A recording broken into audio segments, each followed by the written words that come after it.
Porque ou eu falo, ou eu decido ouvir alguém. Quando eu decido ouvir algo que é algo que não edifica, é um tipo de alimento. Um alimento podre, um alimento contaminado, mas eu decido ingerir, quando eu decido ouvir. Então a gente precisa tomar muito cuidado com tudo que nós ouvimos e aquilo que nós falamos, certo? E depois, seguindo aqui, irmãos, tem um acontecimento incrível aqui, que é a mulher cananeia. Todos vocês conhecem o que aconteceu aqui. A mulher cananeia, ela vem até Jesus e ela vem pedir ajuda para quem? Para a filha, ela vem pedir ajuda para a filha. Mas o que acontece aqui? Ela vem gritando, né? Ela vem gritando atrás de Jesus. E os discípulos mandam essa mulher embora.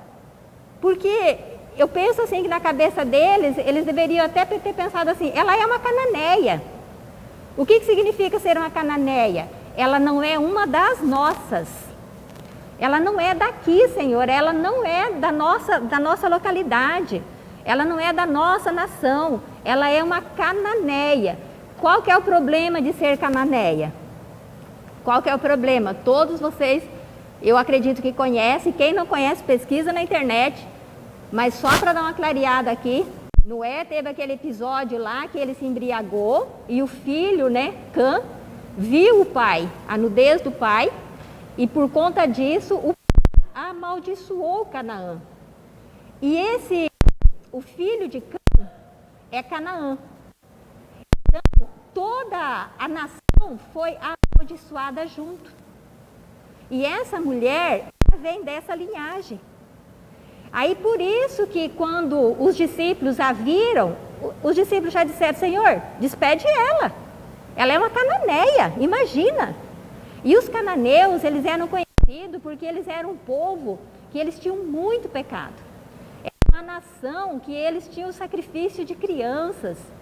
Não só de recém-nascido, mas tinham sacrifício de criança. Se você pegar na história, aí o que acontece? Chega até Jesus, Jesus diz assim, não é bom pegar o pão da mesa dos filhos para os cachorrinhos. A princípio, essa fala, ela parece ser o quê? Agressiva.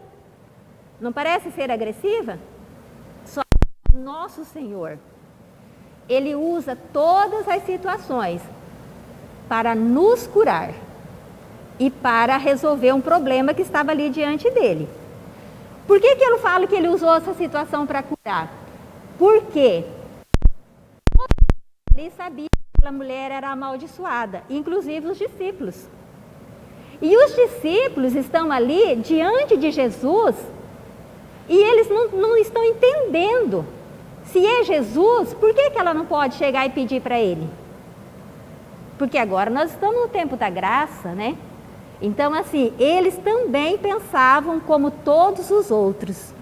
Eles andavam com Jesus, eles comiam com Jesus, mas, no entanto, o preconceito dentro do coração dos discípulos era igualzinho em relação aos cananeus. Eles não merecem nada, eles são cães, né? Eles são cães, eles não precisam, eles não vão receber nada do Senhor. Aí Jesus provoca essa situação para ver a reação dos discípulos e a mulher dá a resposta, né? Mas até os cachorrinhos comem da migalha do seu Senhor. Aí a filha é curada e o Senhor diz, grande fé você tem, mulher, grande é a tua fé. Outra coisa que nós aprendemos aqui, que pode mudar a vida de qualquer ser humano. Algo extraordinário nós aprendemos aqui, sobre maldição. A nação era amaldiçoada por conta da maldição que Noé tinha lançado. Você sabe o que é uma nação ser amaldiçoada? Mas agora essa mulher, ela está diante de Jesus. Ela reconheceu que ele é o Messias. E sabe o que acontece diante de quem reconhece o Messias? A maldição não tem causa, não tem efeito. A maldição cessou ali. Ela não podia ser abençoada da forma como ela foi abençoada por conta da maldição. Aí o que eu aprendo aqui com o Senhor Jesus? Vocês viviam de acordo com as coisas do passado, mas agora eu cheguei. Eu sou a nova aliança. Eu sou a graça derramada sobre vocês.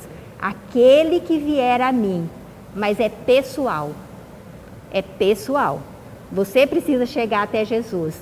E ali, quando você se rende a Jesus, a maldição é cancelada sobre você. Só pelo fato de você reconhecer o Senhor Jesus. Mas por que eu quero que fique bem claro que isso é pessoal? Porque eu creio no Senhor Jesus. As minhas filhas precisam crer. Não que vai se estender às minhas filhas. É pessoal, tá? Então, a gente vê diante de uma nação amaldiçoada. Aquela mulher chega diante de Jesus por reconhecer que ele é o Messias. Ela é abençoada. E o Senhor Jesus deixa isso registrado. Ei, irmãos, vamos dizer um amém aí? Amém. Amém. Glória a Deus. Posso ouvir um amém? Seguindo aqui, Jesus vai para junto do mar da Galileia e as multidões estão ali acompanhando Jesus.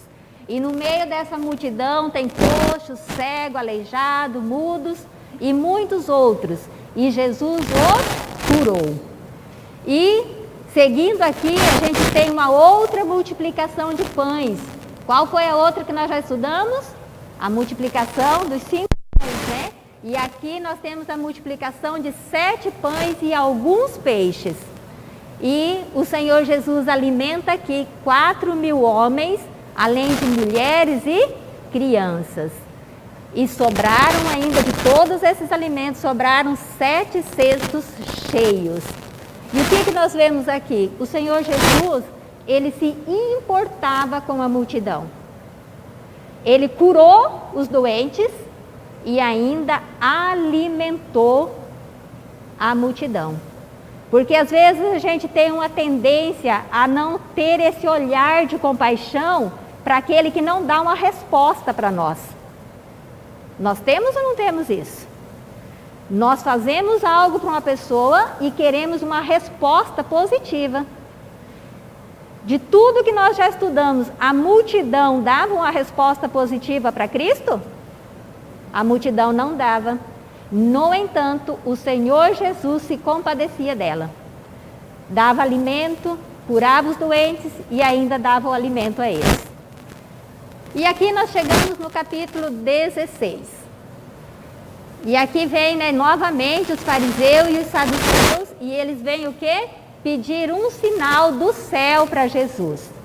Irmãos, o interessante é que os saduceus e os fariseus, eles não se dão. Eles não são amigos. Mas para ir contra Jesus, eles se uniram. Olha só, para ficar contra o Senhor Jesus, aqui está saduceu e fariseu unidos. E eles vêm e pedem um sinal para Jesus. Por que eles insistem tanto nessa questão do sinal? Porque os fariseus, eles eram racionais. Eles eram um povo assim totalmente racional.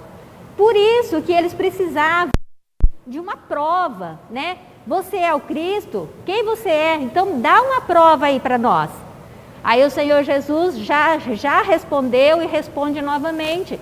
Não tem um sinal a não ser o sinal de Jonas. Do que o Senhor está falando? Está falando exatamente de Jonas? Não. O Senhor Jesus está já apontando para a sua morte e para a sua ressurreição. Então ele diz assim, o único sinal que nós vamos ter vai ser o sinal da ressurreição, da morte e da ressurreição. Jesus adverte os discípulos contra o fermento dos fariseus. Isso aqui é até interessante, né? A gente até ri quando lê essa história. O Senhor Jesus adverte, cuidado com o fermento dos fariseus.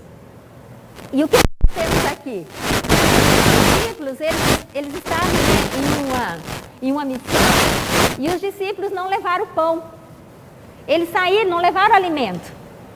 Aí quando o Senhor Jesus fala para eles assim, olha, cuidado com o fermento dos fariseus. Aí eles pensam que Jesus está falando, ele está falando isso porque nós não trouxemos pão. Olha só, gente, como os discípulos, eles eram tão iguais a nós, né? Nós não trouxemos pão e agora ele está falando dessa forma conosco. Aí o Senhor Jesus fala com eles, por que estão discutindo sobre o fato de não ter pão ou de ter pão? Por que vocês estão falando sobre isso? Homens de pequena fé. Por quê? Vocês não viram os milagres? Aí o Senhor Jesus lembra. Vocês não viram a multiplicação dos pães, dos 5 pães, que alimentou, né, mais de 5.000 homens? Vocês não viram a multiplicação dos pães agora aqui, que alimentou mais de 4.000 homens? E vocês estão preocupados? Vocês estão achando que eu estou falando porque vocês esqueceram de trazer o pão? Não, não é sobre isso que eu estou falando. Aí, os discípulos entendem, então, que Jesus está falando sobre a doutrina dos fariseus e dos saduceus.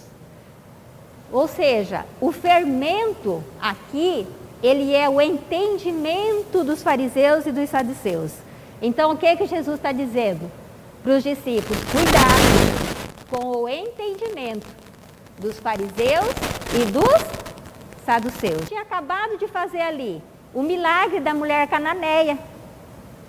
E qual era a mentalidade de toda aquela nação de Israel sobre os cananeus?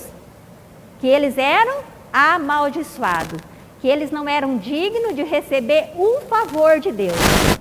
Aí o Senhor está falando de mentalidade. Cuidado com o fermento dos fariseus. Tomem cuidado, porque eu cheguei, eu instalei o reino do meu Pai, e eu sou a nova aliança. Um novo tempo nós estamos começando. E para nós entrarmos nesse novo tempo, vocês terão que ter uma nova mentalidade. Porque senão vocês vão estar caminhando comigo, mas a mentalidade de vocês vai estar lá no passado. Então, cuidado com o fermento dos fariseus. Aí eles entenderam. Os discípulos não entenderam porque estavam com o quê, gente? Na primeira vez que o Senhor falou com eles, por que eles não entenderam? Eles estavam com o foco na necessidade deles. Porque você imagina, ninguém trouxe pão. Nossa, mas nós somos, né, só discípulos 12. Mas você não pegou o pão que eu deixei ali? Eu deixei para você pegar. Eu saí correndo, não peguei. Então eles estavam com foco nas necessidades, né, pessoais deles. Quando a gente está muito focado no nosso euzinho, né, a gente esquece o todo, a missão, porque a missão com o nosso Deus sempre é com mais pessoas. Nossa missão sempre envolve mais alguém. Então, por isso que o Senhor Jesus, eles não entenderam, porque eles ainda estavam pensando somente neles.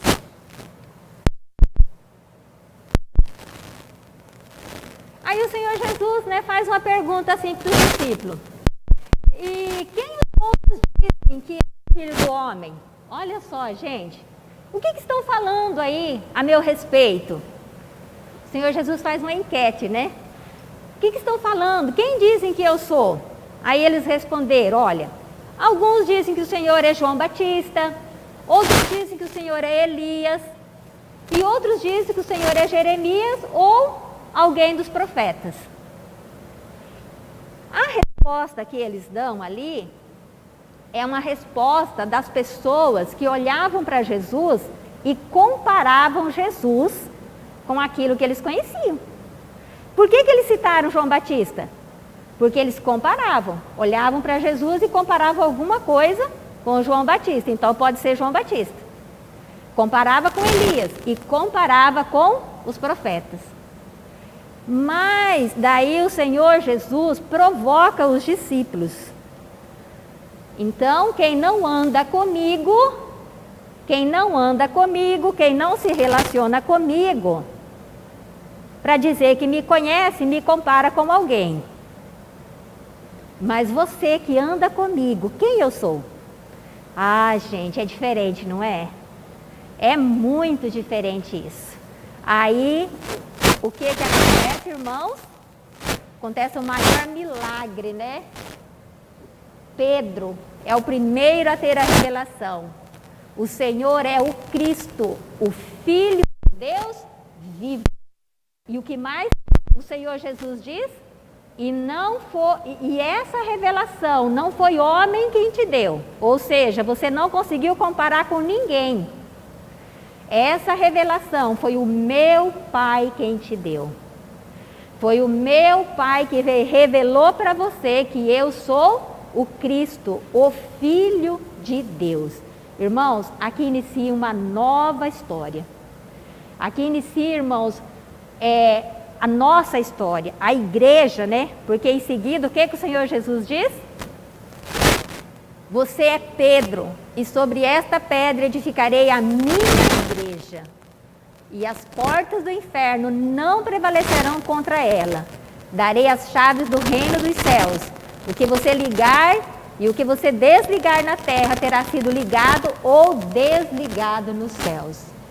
Olha só, irmãos, eu vou falar igual eu falo para minhas meninas, anota isso. Eu brinco com as minhas meninas e eu falo assim, filha, anota isso que é difícil. Quando você tem a revelação de quem é o Senhor Jesus, quando você tem a revelação de quem Ele é, na hora você recebe uma chave e você naquele momento recebe uma autoridade para ligar e desligar na terra e será ligada no céu.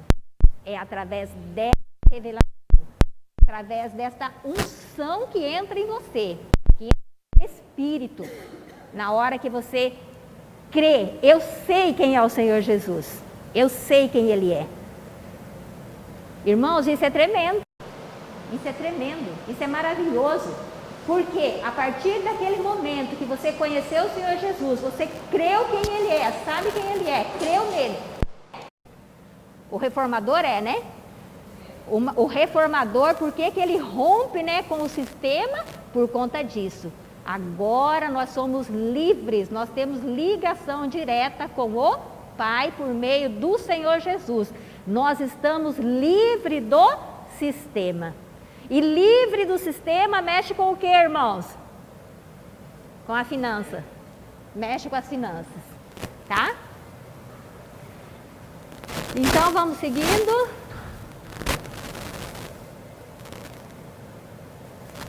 E seguindo na conversa ali, né, eles caminhando junto, o Senhor Jesus vai orientando os discípulos.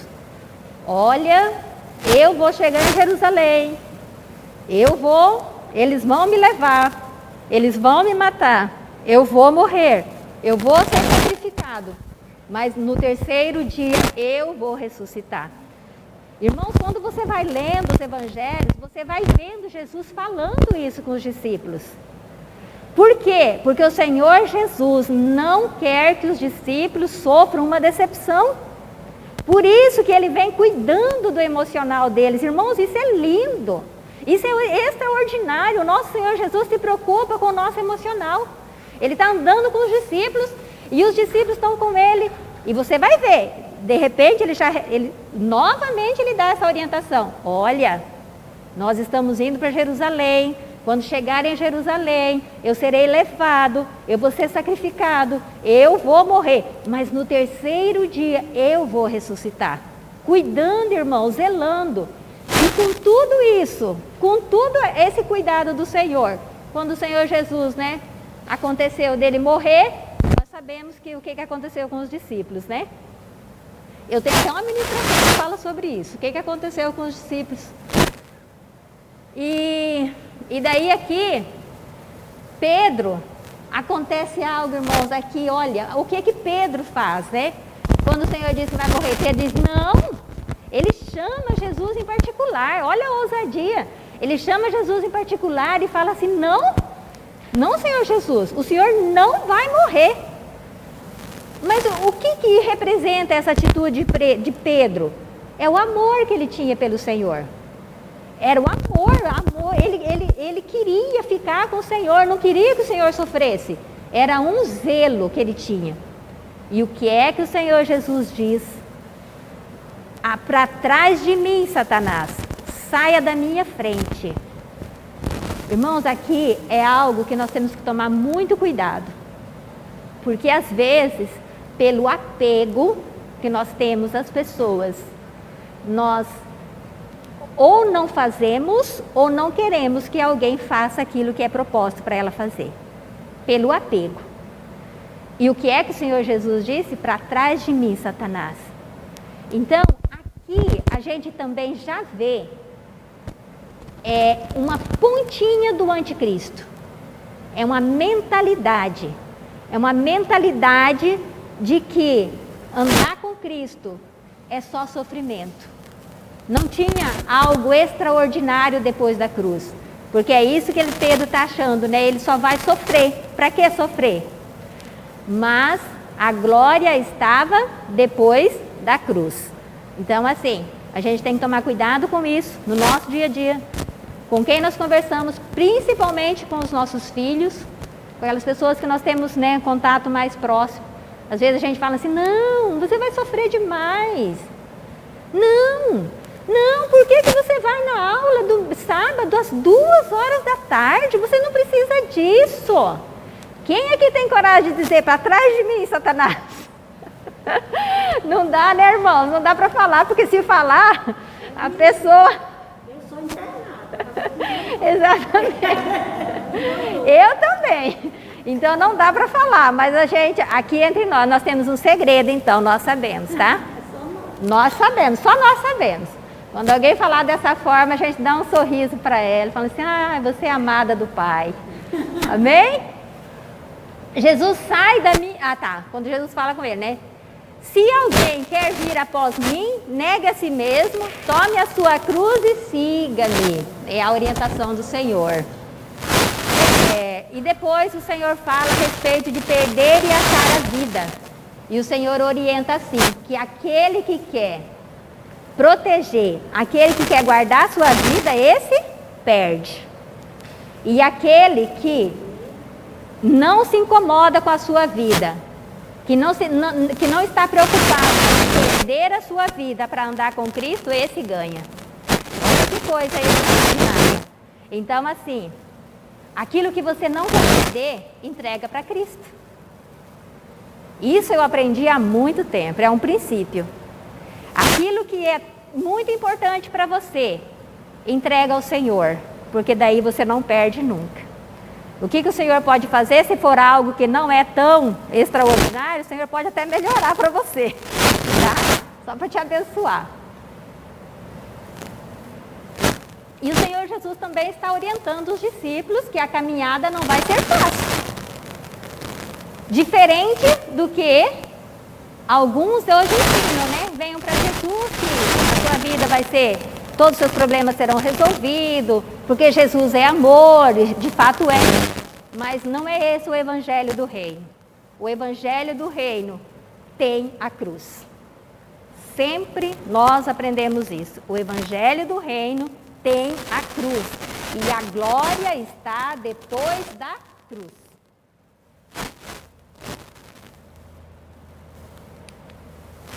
E agora nós chegamos no capítulo 17. Aqui acontece também extraordinário. Irmãos, vocês estão apaixonados pelo evangelho de Mateus? Falar Mateus porque nós estamos estudando Mateus, mas o evangelho é do Senhor Jesus. Vocês estão apaixonados? Eu estou apaixonada. É surpreendente. Eu falo, Senhor, mas cada letra, cada frase que nós lemos aqui, você fica impactado com o evangelho. É a vida de Cristo sendo derramada a nosso favor. E no capítulo 17, nós temos a transfiguração. Vocês lembram desse episódio? É um episódio muito conhecido. E Jesus convida, né? Jesus convida Pedro, Tiago e João para ir até o monte. E eles estão lá no monte. E o que acontece lá no monte, irmãos? Jesus é transfigurado. O corpo de Jesus é o corpo glorioso. E de repente, quem que eles veem ali? Moisés e Elias. Irmãos, imagina o ambiente que ficou ali. Que coisa extraordinária, que experiência extraordinária viveram João, Tiago e Pedro. Nessa hora, momento da transfiguração de Jesus. E a conversa estava, acontecendo, tudo muito bom. O que é que Pedro faz, irmãos? Pedro faz até uma sugestão. Nossa, isso aqui é por minha conta, tá, irmão? Nossa, mas tá tão bom aqui. Posso fazer 3 tendas aqui para vocês e daí a gente fica por aqui mesmo, porque tá tudo mil maravilha. E quando Pedro está falando de fazer essas 3 tendas, uma nuvem os envolve e uma voz do céu, eles ouvem: este é o meu filho amado. Como você vai querer colocar numa tenda o meu filho amado? Não tem como. Não tem como você fazer uma tendinha para colocar o meu filho amado. É como se Deus estivesse dizendo ali, Até hoje eu falei por meio da lei, através de Moisés. Eu falei através de Elias, eu falei através dos profetas. Mas agora eu vou falar através do meu filho. Eu vou me comunicar com vocês através do meu filho. E não tente prender o meu filho. Então, mas essa atitude de Pedro, ela não é uma atitude negativa. Ela não é. Ela é uma atitude de quem quer fazer. É ou não é? Ele quer fazer algo. Mas diante de Cristo, o que nós aprendemos? Nós temos que ser, Pedro, você não precisa fazer uma tenda para mim. Porque você é a tenda, você é a igreja. Eu moro dentro de você. Encerra aqui, Pedro. Encerra aqui. Acabou esse tempo de querer construir algo para mim. Agora você precisa ser, agora você é a igreja. Porque eu moro dentro de você. Tá, aí o Senhor fala, Deus fala: esse é meu filho amado, em quem eu me agrado. Escute o que ele diz. A partir de agora é o que ele diz. Até hoje vocês viveram da lei, vocês viveram do que os profetas falavam. Mas a partir de agora, escutem o que ele diz. Ao fim desse evento, eles descem do monte, E Jesus fala sobre Elias. E começa ali uma discussão com os discípulos. Por quê? Antes de falar que ele expulsou os demônios ali, a respeito de Elias, eles falam assim: Elias virá. Com certeza Elias virá. Aí depois segue lendo aí, vocês vão ver que num outro versículo ele fala assim: Elias já veio. Lembra? Elias já veio. E depois ele fala que é João Batista. Que João Batista já tinha vindo e João Batista já tinha até falecido, Então, a referência que ele faz a Elias ali é o ministério mesmo de João Batista. João Batista veio, então é o passado. E esse Elias ainda virá no futuro. O irmão, que está dando as aulas, e eu assisti, ele fala assim que esse Elias ainda virá. É uma geração que Deus vai levantar para quando Jesus voltar. Uma geração como a geração de João Batista. Uma geração que é transparente. Uma geração que não toma cuidado com as palavras para não ofender fulano e nem cicrano. Para não perder membros, essa coisa toda. Aquela preocupação, porque João Batista não tinha nada disso. E é uma geração que vai com violência. Uma geração que está sendo preparada para o Senhor, para cumprir este versículo.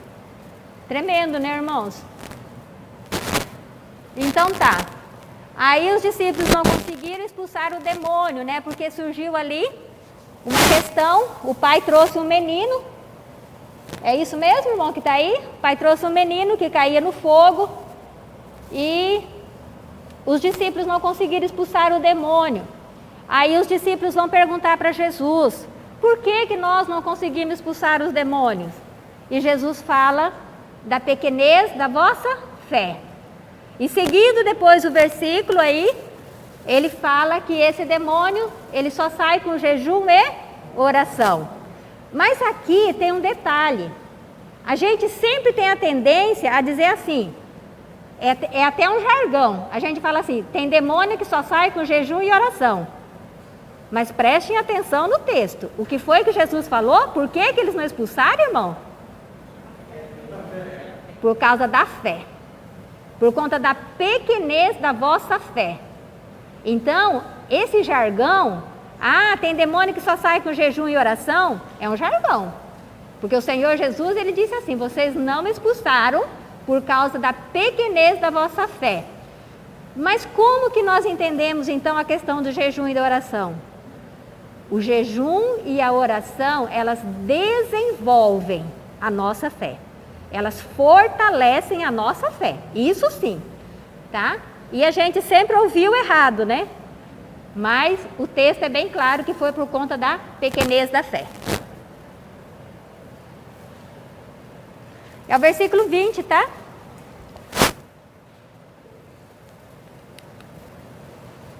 E aqui o Senhor adverte mais uma vez os discípulos. Lembra que eu falei que Jesus tem um cuidado com as emoções dos discípulos? Jesus está preparando eles para o que está por vir. Irmãos, eu quero te falar uma coisa. O Senhor Jesus, Ele te prepara para as coisas que vêm sobre você. Mesmo que você não esteja nem prestando atenção, mas quando acontecer, você vai descobrir algo em você e você fala, nossa, eu não estou entendendo. O Senhor já preparou você para aquilo. O Senhor já preparou você para aquilo. Porque você é filho amado dEle. Ele está com você. Ele não vai deixar você entrar numa situação de surpresa. Jamais. Surpresa é para nós, não para Ele. Ele será para morrer, mas vai ressuscitar. A tristeza dos discípulos, né? Eles não conseguiram entender a ressurreição. O texto fala aí que quando o Senhor fala a respeito dessa situação, eles ficam tristes. Eles ficam tristes. Por que eles ficam tristes? Porque o foco deles, irmãos, está onde? Na morte. Quando o Senhor Jesus fala assim, olha, eu vou ser levado para Jerusalém, eu vou ser levado, eles vão me condenar, eles vão me matar, eu vou morrer e eu vou ressuscitar. Onde que fica o foco de Jesus, dos discípulos? Na morte. Só fica na morte. Por isso que eles entristecem, ficam abatidos, e o Senhor Jesus percebe tudo isso. Então, o que nós temos que sempre focar, irmãos? Na ressurreição. Na ressurreição. Por pior que seja a situação, vamos focar na ressurreição. A morte, ela está no caminho. E a morte, trazendo para a nossa realidade, pode ser qualquer outra coisa, né? Ela, às vezes, está no nosso caminho, mas passou aquilo ali, tem o período da ressurreição. E depois, irmãos, acontece outro evento aqui, extraordinário. Irmãos, eu vou lendo aqui, estudando o livro de Mateus, tem horas assim que eu começo a dar risada. Eu começo a dar risada e é como se eu estivesse lá no meio. Porque o que aconteceu aqui? Jesus chega, né, com Pedro e eles são questionados. Ué, o seu mestre não paga imposto? E Pedro, sem pensar, Pedro logo diz, né, claro que ele paga. E Jesus dá uma chamada em Pedro aqui. Mas sabe aquela chamada que só Cristo sabe dar, que ninguém sabe que ele deu? Ele dá uma chamada em Pedro e ele chama de Simão, né? Ele chama de Simão. Simão, vem aqui, no particular. Simão, que história é essa que eu pago imposto? Deixa eu te perguntar uma coisa. Você acha, Simão, que o filho do rei paga imposto ou o estrangeiro? Quem é que paga imposto? É o filho do rei ou é o estrangeiro? E Pedro responde, é o estrangeiro que paga imposto. Então Jesus diz, então por que é que você vai, né, falar que nós vamos pagar imposto? Você não entendeu que você é o filho do rei.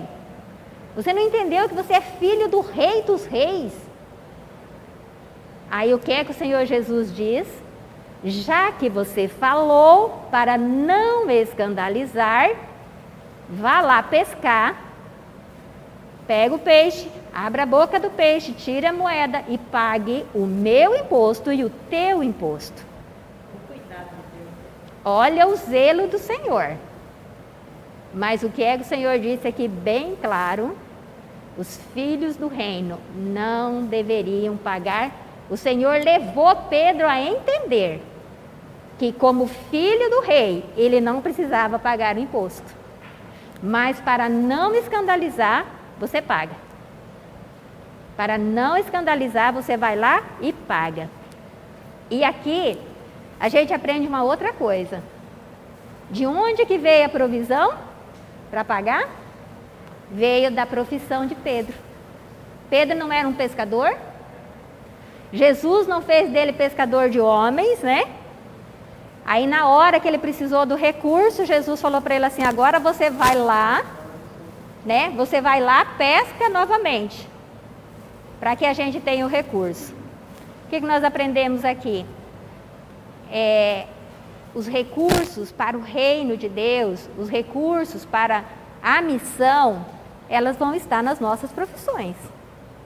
Vai ser dentro das nossas profissões, dentro dos nossos negócios, aquilo que Deus colocou nas suas mãos, dentro daquilo que você sabe fazer, é que estão os recursos para a missão, para o reino de Deus. E, a partir daquele momento, o que acontece aqui? E agora vem a pergunta dos discípulos. Agora começa outra história aqui. Quem é o maior no reino dos céus? Olha só. O que está acontecendo aí, irmãos? Parece que está rolando um ciúminho, né? Parece que está rolando um probleminha ali. Quem é o maior no reino dos céus? Aí o Senhor diz assim, Jesus chama uma criança para explicar. Jesus chama uma criança, pega essa criança e começa a explicar para os discípulos. Quem se humilhar como essa criança é o maior no reino dos céus. Quem receber uma criança tal como esta em meu nome é a mim que recebe. Irmãos, quando a gente fala assim, parece que de tanto nós ouvirmos, parece uma coisa tão simples, né? Mas você já pensou em como é uma criança? Você já pensou em como é uma criança? Uma criança, irmãos, nela tem pureza. Uma criança, nela tem verdade. A criança tem integridade. A criança não é fingida, né? A criança, irmãos, ela tem um contentamento. Aí o Senhor diz, quem quiser ser o maior no reino do céu, seja como esta criança. O Senhor dá aqui uma lição, né, nos discípulos.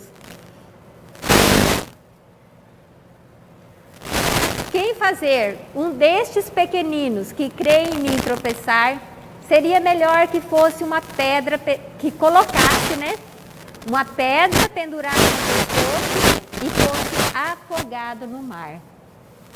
Senhor Jesus, eu já falei aqui, né, que quem primeiro fez o primeiro trabalho de inclusão da mulher na sociedade foi Cristo. E quem primeiro fez a inclusão das crianças também foi Cristo. Cristo traz a criança aqui, porque nesse tempo aí, irmãos, as crianças não eram nem contadas. Vocês lembram aqui na multiplicação dos pães? Eles falam assim, eles contavam os homens, fora mulheres e crianças. Por quê? eles só contavam a mão de obra.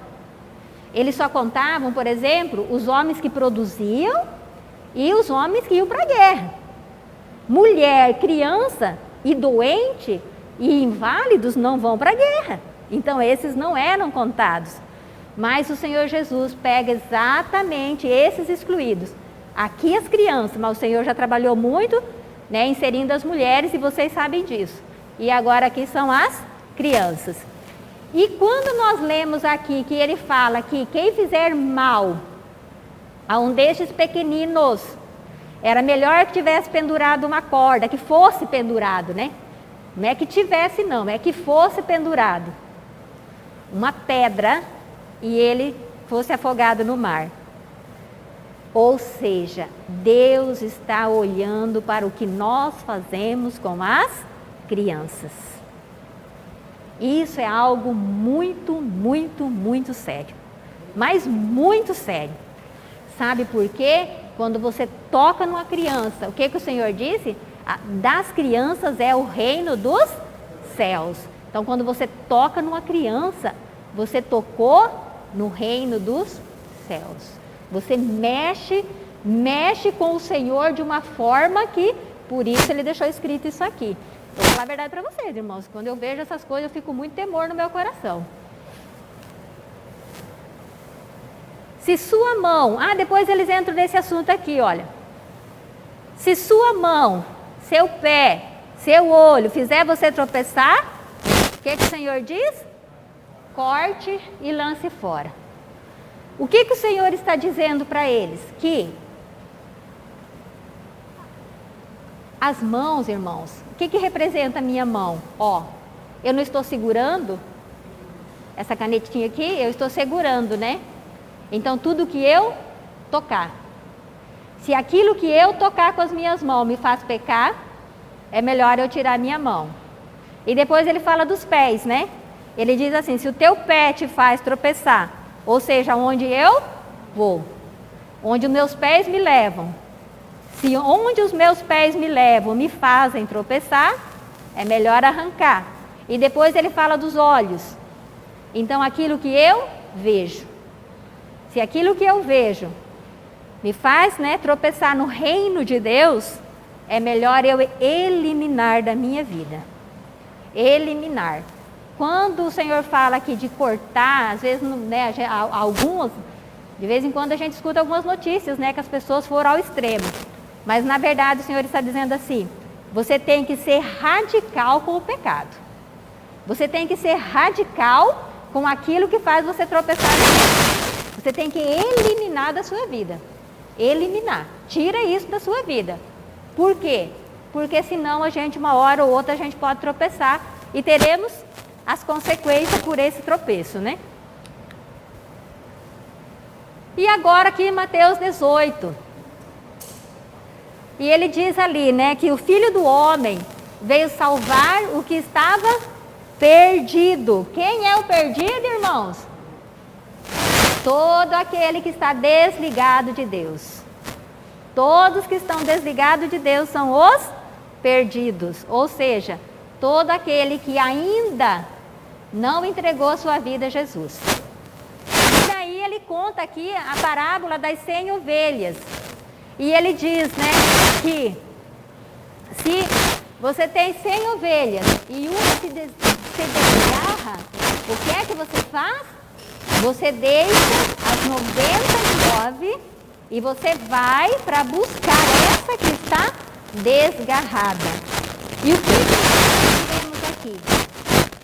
Irmãos, uma ovelha que se desgarrou, eu vejo assim nos filmes, as ovelhas, elas ouvem a voz do pastor e elas andam tudo alinhadas assim no campo. É até bonito de ver. Então, quando você vê uma que se desgarrou, ou é desobediente, alguma coisa aconteceu. Então, o que o Senhor está dizendo assim?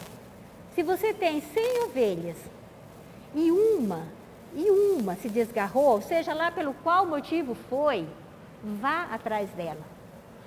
Vá atrás dela, porque as 99 que está aqui, elas estão bem cuidadas, elas estão bem alimentadas. Mas aquela que está desgarrada lá, ela está com fome, ela está com frio. E se você não for atrás dela, ela pode morrer. Ela pode morrer. Irmãos, isso toca muito forte, sabia? E daí, o Senhor vai seguindo aqui, ele fala da repreensão entre os irmãos. E ele fala assim, que se um irmão pecar, como que você vai tratar com esse irmão? Como que você trata um irmão que pecou? E ele dá a orientação aqui. Essa ovelha que está desgarrada pode ter sido ela. Como que você trata? Ele diz assim, primeiro, vá em particular e repreenda-o. Viu? Você não vai sair falando para ninguém. Você não vai vir aqui na oração das 13 e falar assim, irmãos, orem pela Marta, porque a Marta fez isso para mim, aprontou comigo. Não. Você vai em particular, me chama. Aí o texto fala que se eu ouvir, né? Se o irmão ouvir, você ganhou o teu irmão. Glória a Deus, acabou ali. Mas se o teu irmão não ouvir, qual que é o segundo passo? Vá, leve uma ou duas pessoas junto com você. Irmãos, essa situação aqui de levar uma ou duas pessoas, não é qualquer pessoa. Não é qualquer pessoa. Por exemplo, né? Você tem uma situação com um irmão, você já conversou com esse irmão e não deu resultado. Você vai precisar levar duas pessoas junto com você. Você vai pegar duas pessoas que não têm aquela visão que você tem a respeito daquele assunto que vocês divergiram? Você não pode. Você tem que pegar duas pessoas, ou três, né? Duas pessoas, uma ou duas, e ver como que aquelas pessoas pensam a respeito daquele assunto que houve a divergência. Estão entendendo? Porque se você levar duas pessoas e uma entende aquele assunto da forma que você tem a revelação, mas a outra não, o que vai virar? Vai virar confusão.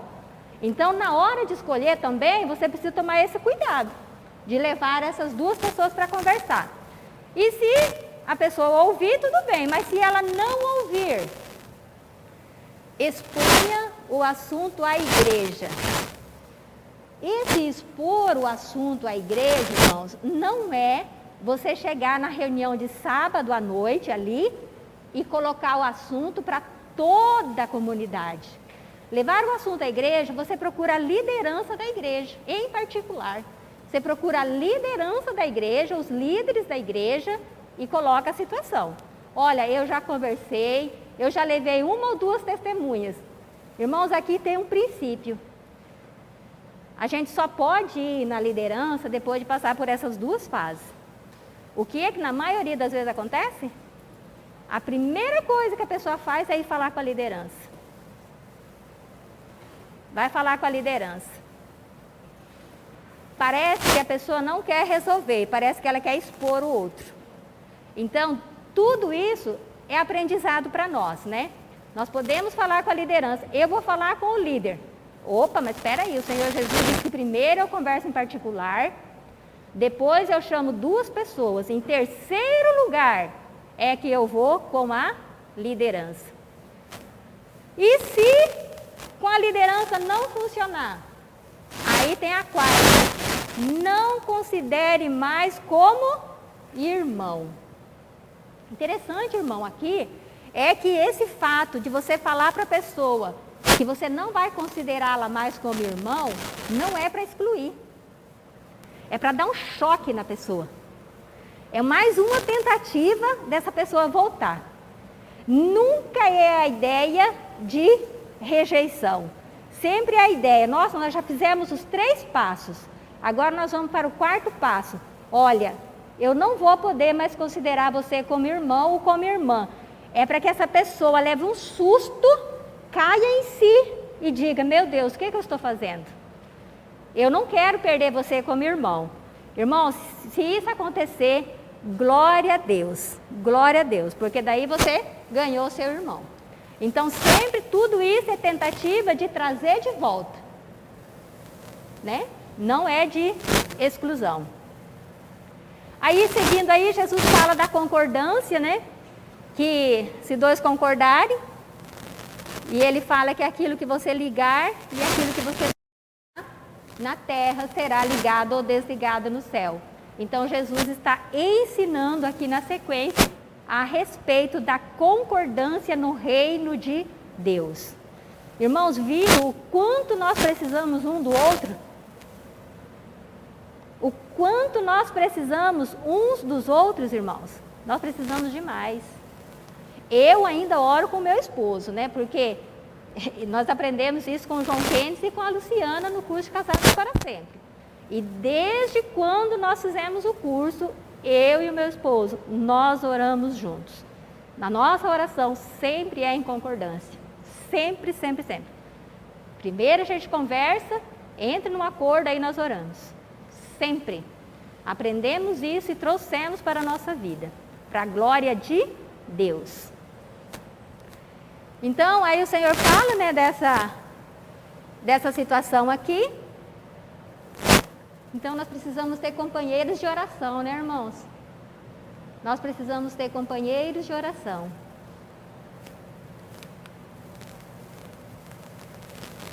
E agora, irmãos, vem outro ponto aqui. Eu não falo para vocês que cada versículo é uma pregação. Mateus ele escreve muito, e ele escreve sobre ele escreve sobre tudo. Então, assim, é puxado, né? É puxado o livro de Mateus. Mas aqui, irmão, Pedro e a questão do perdão. Olha aí. Um certo dia, né, Pedro chega para Jesus e fala assim: ah, Jesus, e esse negócio do perdão aí? Como funciona? É até 7 vezes mesmo que a gente tem que perdoar? Eu creio que Pedro tinha alguns problemas, né? Para ele chegar e fazer essa pergunta é porque ele tinha alguns problemas. E dá a impressão que Pedro tinha um bloquinho e ele ficava anotando, não dá a impressão? Ah, fulano já veio, já me pediu perdão uma vez. Já veio 2 vezes e ele ia anotando, dá a impressão que sim. Porque ele chega diante de Jesus e fala assim: quantas vezes mesmo eu preciso perdoar? É 7 vezes mesmo? É? Então já estou com medo. Aí, Senhor Jesus pega ele ali e fala assim: Pedro, não é 7 vezes, é 70 vezes 7. 70 vezes 7, a Maria disse, por dia. É um choque, irmãos. Mas sabe o que significa isso, irmãos? Isso aqui é extraordinário. Nós sabemos que perdão é um princípio dado pelo Senhor. E nós sabemos que perdão é uma decisão, não é sentimento. Eu decido perdoar. É uma decisão, eu decido perdoar. Você quer fazer o que você quiser fazer, problema teu. Eu vou te perdoar, porque é uma decisão. Então, quando Jesus fala para ele ali dos 70 vezes 7, Jesus não está dizendo: olha, compre um caderno, tá? E anota, vai anotando ali. Quando chegar em 490, aí você para. Não é nada disso. O Senhor Jesus está dizendo assim: olha, é ilimitado. O perdão é ilimitado. Sabe por quê? Porque a pessoa que decide perdoar, na primeira vez que a pessoa apronta com você, você decidiu perdoar, você já perdoou. Se ela vier de novo, você já não perdoou desde a primeira vez? Porque o perdão está dentro de você e você decidiu perdoar. Então, se eu decido perdoar, pouco importa se a pessoa vai vir 1, 2, 3, 4, 5, 6, é infinito. Porque está dentro de mim. É uma decisão ali. Então, o Senhor Jesus está ensinando para Pedro exatamente isso. O perdão é ilimitado. É uma decisão. Pode rasgar o seu caderninho, Pedro. Não tem mais isso no reino de Deus. É você.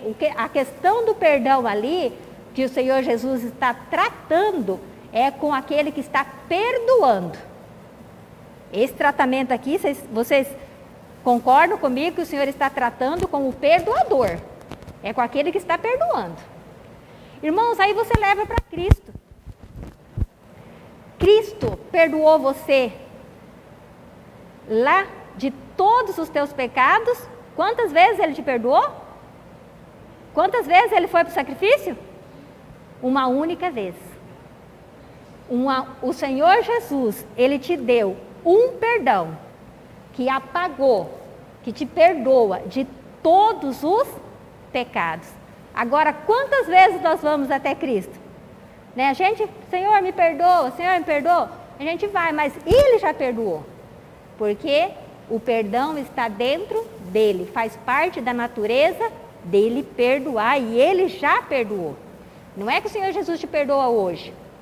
Não é que o Senhor Jesus te perdoa na hora que você vai lá e pede o perdão. Ele já te perdoou. Você só toma posse, né, desse perdão. Esclarecido aqui, irmãos? Tá. Aí, em seguida aqui, irmãos, o Senhor fala com Pedro, né?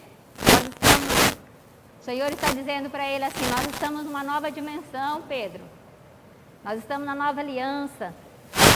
E seguindo aqui, o Senhor fala da parábola do rei e os dois devedores. Irmãos, isso aqui também é extraordinário. Olha o que aconteceu nessa parábola aqui. O rei, ele tinha um servo e esse servo tinha uma dívida muito grande com este rei.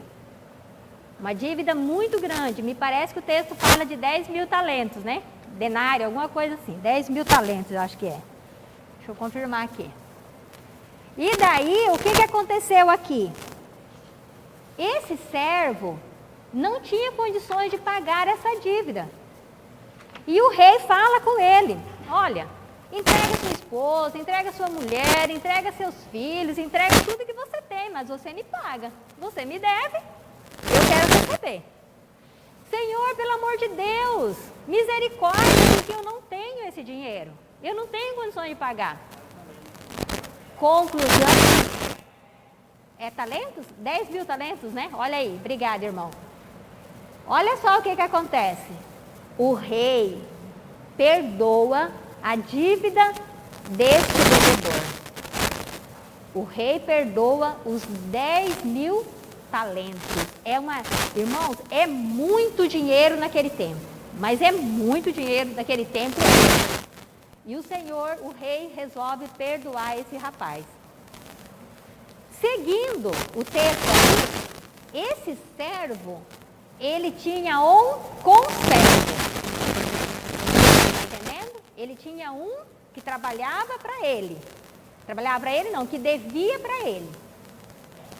O rei perdoa o servo. O servo tem um conservo. E agora, o homem que recebeu o perdão vai lá cobrar a dívida daquele que deve para ele. Aí o outro diz assim, olha, eu não tenho condições de pagar. E o que o servo diz? Você vai para a prisão até você pagar tudo o que você me deve. A conversa, né, saiu do ambiente ali e chegou aos ouvidos do rei. Quando o rei soube dessa história, imagina só, o rei deve ter pensado assim, eu perdoei você, que me devia muito, e você não teve coragem de perdoar aquele rapaz lá? Você não teve coragem? O que acontece aí, irmão? Você está lendo aí? O que acontece? Agora ele também vai, né? Ele vai para a prisão por não ter perdoado a dívida do irmão, do rapaz. E o que nós aprendemos aqui? Muitas coisas. Mas nós aprendemos algo aqui, irmãos, que mexe conosco. Quando eu não compartilho aquilo que Cristo fez por mim, é um perigo. Porque o servo aqui, ele recebeu o perdão do rei, não precisou pagar a dívida, mas não conseguiu fazer o mesmo com o conservo. Por que uma pessoa age dessa forma? Ele não reconheceu o tamanho do perdão que ele recebeu. Ele não reconheceu. Ou dentro dele ele pensou assim: eu merecia esse perdão. Por isso que o rei me perdoou. Agora você não merece e eu não vou te perdoar porque você não merece. Ou seja, ele estava na base do merecimento. Mas o rei tinha agido com ele com graça. E por conta desta situação, a coisa se reverteu e o homem foi condenado à prisão. E ele foi condenado, não foi por conta da dívida. Isso que eu quero que vocês anotem. Ele não foi condenado por causa da dívida.